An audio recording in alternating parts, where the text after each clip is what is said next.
Hallo vriende, baie welkom hierso uit 'n baie warm Wellington op hierdie Kersdag. En van ons kant af mag jy 'n geseënde Kersdag en Christusfees geniet.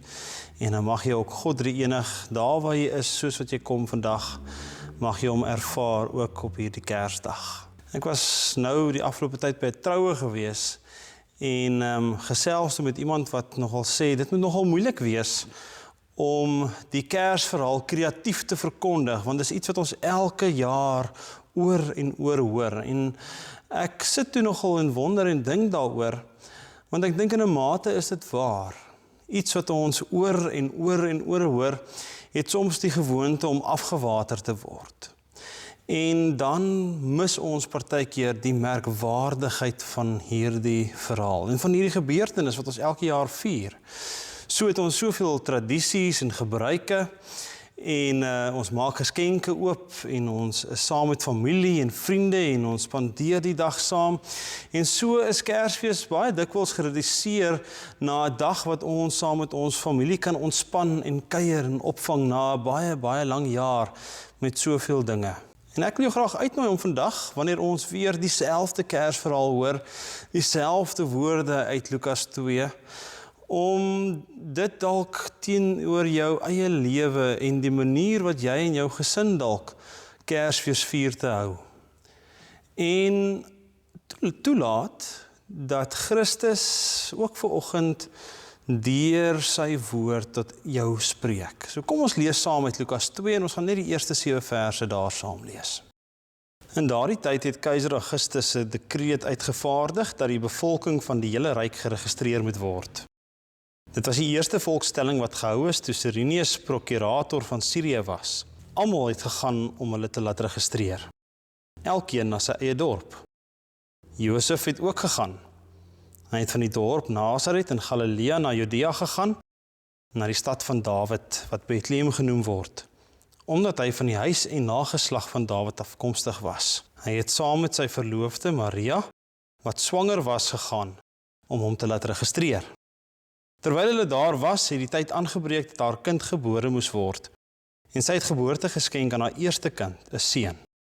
Sy het hom in doeke toegedraai en in 'n krib neergelê, omdat daar nie vir hulle plek in die herberg was nie.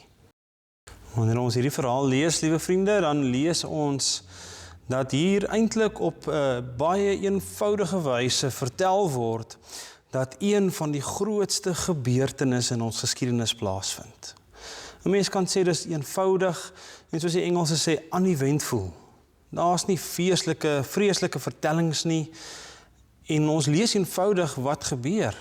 En die teks probeer so iets van die konteks vir ons skep.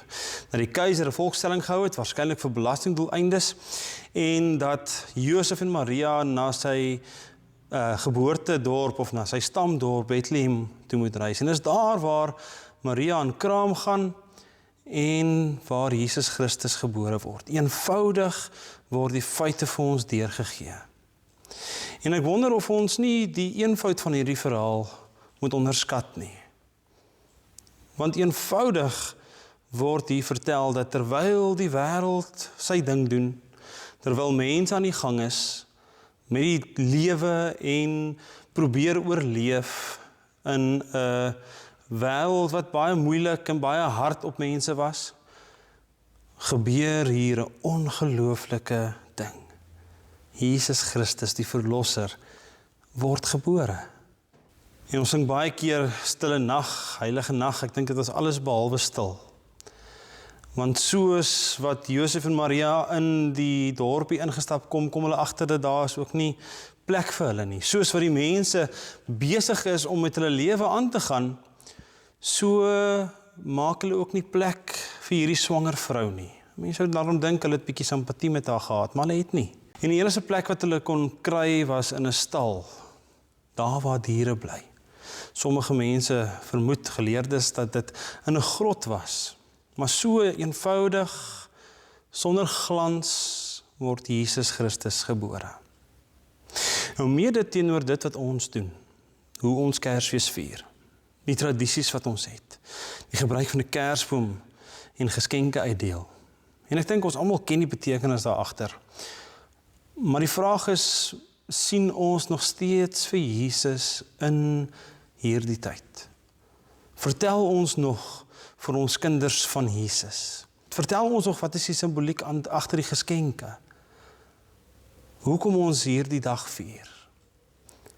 Of is ons maar soos Bethlehem, wat sien, hierso is 'n vrou wat swanger is, wat vir Jesus sien wat op die punt is om gebore te word, maar ons maak nie plek vir hom nie. Ek dink die uitnodiging vandag is nie om skuldig te voel nie, maar dat ons opnuut besef, hierdie dag gaan oor Christus. Dat ons opnuut besef dat hierdie tradisies wat ons het is goed en mooi, maar dat ons vir Jesus ook daarin moet vind. Dat ons vir ons kinders en vir mekaar moet herinner wie Jesus is en dat hy aarde toe gekom het en dat hy 2000 jaar terug, dat God mens geword het, gebore is en onder ons kom woon het.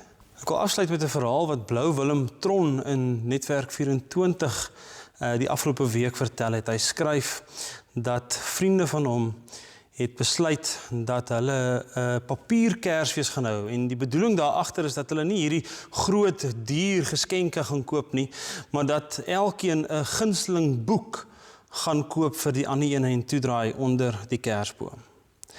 En sonder dat hy dit weet, het die familie toe agter hom gekonkel en toe die dag van Kersfees opdaag en hulle maak geskenke oop, toe is daar 324 rolle toiletpapier. En hy sê, dis daarom nie onbruikbaar nie, maar dit was nie die idee agter dit nie. En so sê hy, kon hy daarom vir sy familie, wat daar by mekaar is, verduidelik, dat die grootste geskenk wat ons ontvang, is nie in papier toegedraai nie, maar is in lapdoeke toegedraai en in 'n krib neergelê.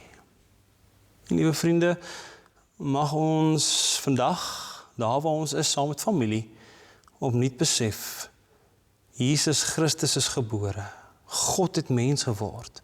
Terwyl die wêreld aangegaan het met hulle dinge, het hier 'n ongelooflike ding gebeur. En mag ek en jy, soos die skaapwagters wat hierdie openbaring ontvang en die sterrekykers wat besef hier gebeur iets merkwaardig. Nie maar net soos die wêreld aangaan met ons eie dinge nie. Mag ons die merkwaardigheid van vandag besef. Ek wil sommer vir ons afsluit vandag met 'n gedig van Philip Gibson. In die winkel op 'n troon, reg langs 'n reuse Kersfeesboom, vet in sy rooi jas en baard so wit, bring kinders hulle wense as hulle op sy skoot kom sit. Een nag 'n jaar, so lei die storie, deurkruis hy die aarde in sy oomblik van glorie. Hy glip deur die skoorsteen met rendier wat wag, waar kindertjie soet was en slaap daar die nag. Maar ek ken die ware Vader van Kersfees, wat elke dag by sy kinders wil wees. Sien, die Vader van Kersfees gee altyd sy beste, nooit halwes en nooit reste. In die begin woes en leeg, toe net sy gees oor die water sweef, skep hy aard en hemel, lig so blou, die hele heelal net vir jou. In 'n nag vol wonders, soveel eeue terug, volg wyse se ster wat verskyn in die lig. En herders hoor engele in die velde sing, sy geboorte 'n geskenk wat later verlossing bring.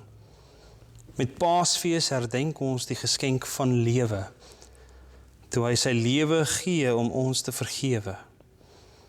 Het hy vir eens en altyd vir ons gewys, die graf het nie krag oor sy kruis. Op Pinksterdag ontvang ons die Heilige Gees, sodat ons nooit weer sonder God sal wees, om ons te rig en lei te inspireer, sodat ons lewe ook nou sy naam sal eer. Nog is hy nie klaar gegee, elke dag vul sy genade ons wee, en as Jesus op die wolke terugkom, wag 'n lewe van heerlikheid saam met hom. Ek wonder soms, leer ons kinders nog bid, en dat die Vader van Kersfees nie in die winkel sit. Vertel ons al van hierdie geskenke, nêrens onder 'n boom, en hoe graag hy in hul harte wil woon. Here, dankie vir die grootste geskenk, en dat ons die grootheid daarvan in die eenvoud kan besef. Ja, Here, ons besef, partykeer gaan die wêreld ook maar net vir ons aan, en besef ons nie eintlik waaroor hierdie dag gaan nie. Mag ons opnuut in verwondering staan, soos die wyse manne en die herders, oor Christus, God, wat onder ons kom woon. Amen.